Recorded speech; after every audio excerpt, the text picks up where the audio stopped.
मौलाना वो मसला आप पूछ रहे हैं, पब्लिक पूछते तो वहां मिल मेरे पास। मैं इस बात का कायल नहीं हूं कि किसी ने कुछ बताया हो तो फिर मैं उसके खिलाफ बता के मैं लोगों में इंतशार पैदा करूं। हुजूर अर्ज ये है कि समझना चाहे तो वहां आए, मैं लिख के दे दूंगा। हुजूर अर्ज ये है कि हम लोग पहले जुम्मा पढ़ते थे, अब जुम्मा के बाद जोहर भी, तो अब हालात के मुताबिक क्या दोनों पढ़ी जाए या सिर्फ जुम्मा ही पढ़े? हम सभी लोग ये जानना चाहते हैं। सभी लोग नहीं चाहते जो लोग जानना चाहते हैं हाथ उठाइए। दोनों होना चाहिए कि ये क्या है मसला? देखिए,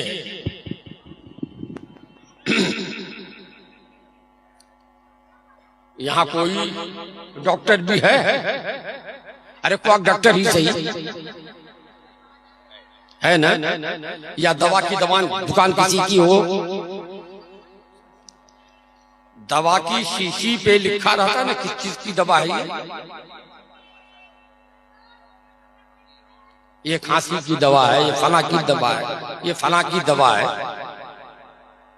मगर उसके साथ वार्निंग रहता है कि डॉक्टर से पूछकर ही इस्तेमाल कीजिए। कहा है भाई हमको खांसी है, खांसी की दवा है, बुखार है, बुखार की दवा है, डॉक्टर से पूछने की जरूरत क्या है? उस सिलसिले में सुनिए मेरे अपने घर का बात। मेरे बड़े भाई हाजी साहब अभी बहयात हैं अल्हम्दुलिल्लाह, और उनकी छोटी बच्ची उस वक्त छोटी थी, अब तो 2 बच्चे की माँ, 3 बच्चे की माँ है,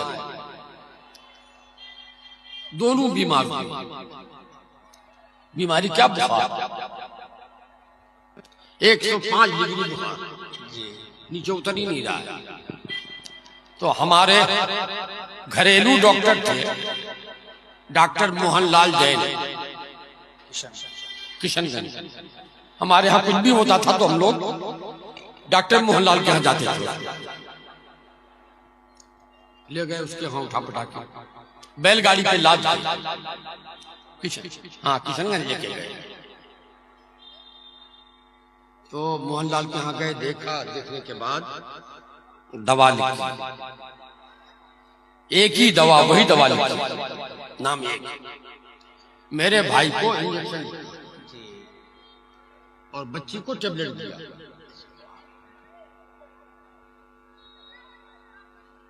लेके जाइए,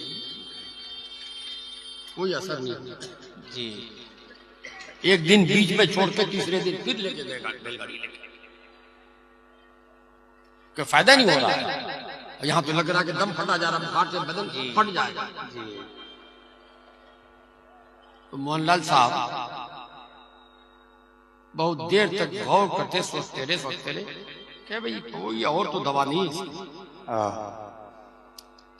इस बीमारी की आखिरी दवा यही है। ऐसा कीजिए, गोली दीजिए उसके बाप को जी, इंजेक्शन दीजिए बच्चे, बदल दिया। आए वही दवा तो साथ थी जी, वहीं पर किशनगंज ही में उनके यहाँ मोहल्ला साहब के यहाँ बच्ची को इंजेक्शन दे दिया। भाई साहब ने गोली खाई और डॉक्टर ने कह दिया कि इसके अलावा कोई दवा नहीं है जी। जिंदगी है तो अच्छे हो जाएंगे, नहीं है तो हमारे पास कोई दवा नहीं। उस जमाने में कहा यहाँ वहां जाने का तो रिवाज नहीं था कि कलकत्ता ले जाएगा, सिलीगुड़ी ले जाएगा, पटना ले जाएगा। थोड़ी दूर चले हैं बैलगाड़ी लेके के रास्ते से बुखार उतरना शुरू, माशाअल्लाह। घर आते आते बुखार उतर गया। ठीक, वाह, अल्हम्दुलिल्लाह। दवा वही थी, सिर्फ डोज बदल दिया कि इनको दिया जी, वाह, इंजेक्शन की जगह गोली और उनको गोली की जगह इंजेक्शन दिया। डॉक्टर की जरूरत इसीलिए है कि डॉक्टर से पूछ के तब दवा करो। बेशक ऐसा ही है, मौलवी लोग भी तो सब वैसे पढ़ा है, सब जी। किताब, मगर डॉक्टर MBBS करके तो सब डॉक्टर हो जाता है, मगर फिर MD क्यों करता है आदमी? बेशक MD करने के बाद भी अभी उसको लाइसेंस नहीं मिल जाता है, ट्रेनिंग की किसी डॉक्टर के पास रहिए, LBB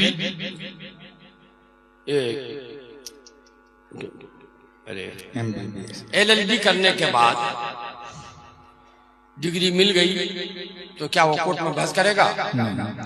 नहीं, अभी पहले किसी दूसरे वकील के अंडर में रहकर प्रैक्टिस करो, तब उसका लाइसेंस मिलता है। जी। तो मसला तो इमाम आजम का वही है, ध्यान से सुनिए। देहात में जुमा नहीं, जी जोहर पढ़ना होगा। जी। इमाम आजम का मसला वही है, मगर सिर्फ मौलवियों को, कुछ मौलवी जो करा रहे हैं देहात में जा जाके, जी वही मसला याद रहा है। मौलवी जो तनख्वाह लेता है, मौलवी जो नजराना लेता है तकरीर करने के लिए, नमाज पढ़ाने का पैसा लेता है, इमाम आजम तो इसको भी नाजायज कहते हैं। जी। तस्हील नरम। तो जो मौलवी जुमा के बाद जोहर कायम कराता है, उनको ये नहीं सोचता क्या वहां अपने फायदे के लिए, इसलिए अपने फायदे के लिए मसला सही है। जो लोग 5 वक्ता नमाज नहीं पढ़ता, कम से कम जुमे के दिन अल्लाह का नाम तो लेता है, अल्लाह का नाम ले लेता है ना। जी। इमाम आजम के बाद इमाम अबू यूसुफ आए, उन्हीं के शागिर्द। इमाम आजम ने तो कहा था कि देहात में जुमा नहीं है। देहात किसे कहते हैं? ये कुरान में है ना, हदीस में कुछ नहीं है। जी। उस जमाने के में जो देहात था, वो देहात को तो आज भी ना जाए। जी। वो देहात देखना हो तो अब भी आप पश्चिम चले जाइए, देखिएगा कोई गांव 3 घर मुसलमान है, जी। पूरी आबादी हिंदू की है। जी। कर्नाटक चले जाइए, जी। पहाड़ के किनारे नारियल के बागीचे में 10 घर 5 घर 7 घर है सिर्फ। फिर वहां से 7 किलोमीटर दूर, 10 किलोमीटर दूर तब थोड़ी आवाज। फिर 5 घर है। जी। वो 5 घर देहात, वहां जुमा नहीं होगा। जी। जी। वो उस जमाने का देहात आज भी है, वहां जाके देख लीजिए। ये देहात नहीं। इमाम अबू यूसुफ रहमतुल्लाह ताला अलैह ने फरमाया कि जिस जगह की आबादी मैं बालिग मुसलमान इतने हूं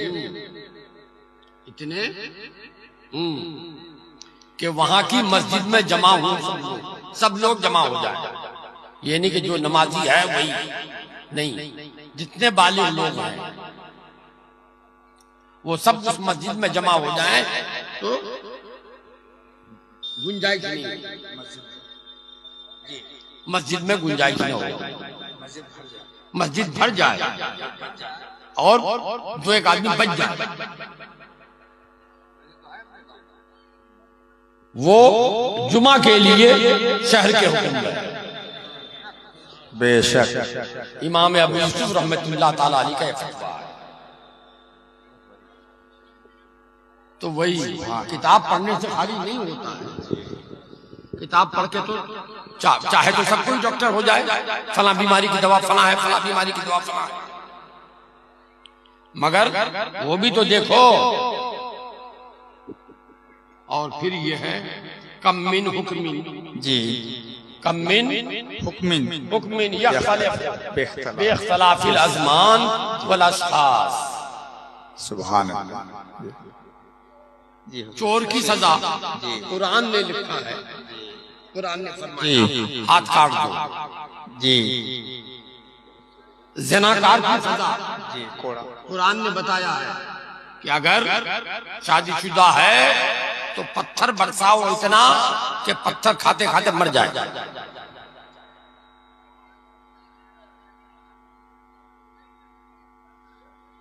क्या आज के जमाने में भी वही होगा?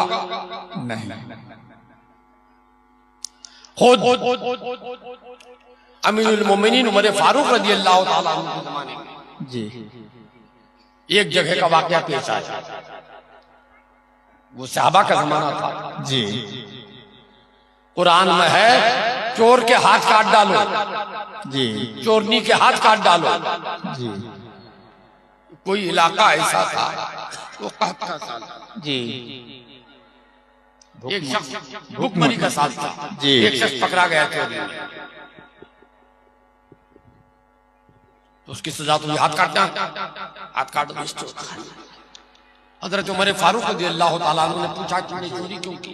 जी, चोरी की तो कहाँ चोरी की है, क्यों चोरी की?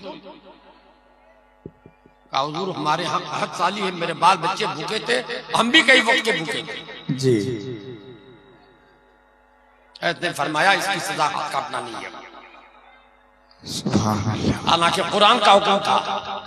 जी, तो जमाने के लिहाज से बाद चीजों के अहकाम, हालात के लिहाज से बाद चीजों के अहकाम बदल जाते हैं। इसीलिए डॉक्टर का मशवरा जरूरी है इलाज के लिए। इलाज के लिए। अब वो लोग ऐसे तरह तरह के फितने फैला रहे हैं। जी, हजरत हुज्जतुल इस्लाम आला हजरत के बेटे, क्या वो फतवा नहीं समझते थे? सुभान, बेशक समझ। वो आए, गंगटी बस्ती है आज भी मुजफ्फरपुर जिले में। जी, अब हो गया जिला सीतामढ़ी। जी, गंगटी बस्ती में रहे लोग सुन्नी हुए, जी, मुरीद हो गए, पूरा गांव मुरीद। 15 दिन रहे, 10 दिन रहे, सुभान, जुमा पढ़े। बेशक।